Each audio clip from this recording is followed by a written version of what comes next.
আরজিকর কাণ্ডে উত্তাল দেশ বিদেশ। আরজিকরে মহিলা চিকিৎসককে ধর্ষণ করে খুন করার ঘটনাকে কেন্দ্র করে উত্তাল বাংলা। আর সেই ঢেউ শুধু বঙ্গের সীমাবদ্ধ না থেকে আছড়ে পড়েছে দেশ বিদেশ। বিভিন্ন দিকে চলছে ধিক্কার মিছিল।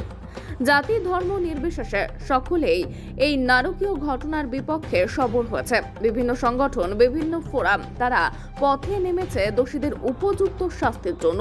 মৌন মিছিল করছে মোমবাতি হাতে। ঠিক একই রকম ভাবে কাল মুখ্য মানব অধিকার ফাউন্ডেশনের পক্ষ থেকে হুগলি জেলা মুখ্য ফাউন্ডেশনের অফিসে আরজিকর কাণ্ডের ঘটনায় মোমবাতি জ্বালিয়ে শ্রদ্ধা জানানো হয় এবং নীরবতা পালন হয়।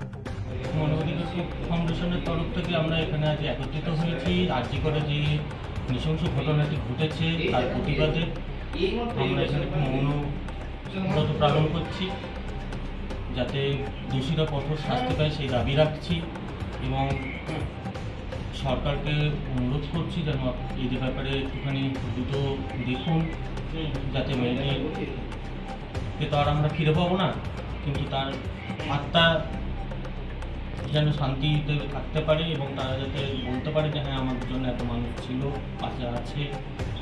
তার বাবা মার কান্নাটা যেন বৃথা না যায়, যাতে অন্তত একটু মনে পড়লে অন্তত পড়ে যে না, যে দোষটা করেছে সে অন্তত শাস্তিটা পেয়েছে। আপনার নাম? সৌভিক চক্রবর্তী। আজকে আমরা এখানে উপস্থিত হয়েছি মুখ্য মানবাধিকার ফাউন্ডেশনের পক্ষ থেকে। আমরা মুখ্য মানবাধিকার ফাউন্ডেশনের সদস্য। আমরা এখানে উপস্থিত হয়েছি আরজিকরে যে মহিলা চিকিৎসক হত্যা হয়েছেন সে হত্যার বিচারের জন্য। সঠিক বিচার চাই, সেই জন্য আমরা এখানে উপস্থিত হয়েছি।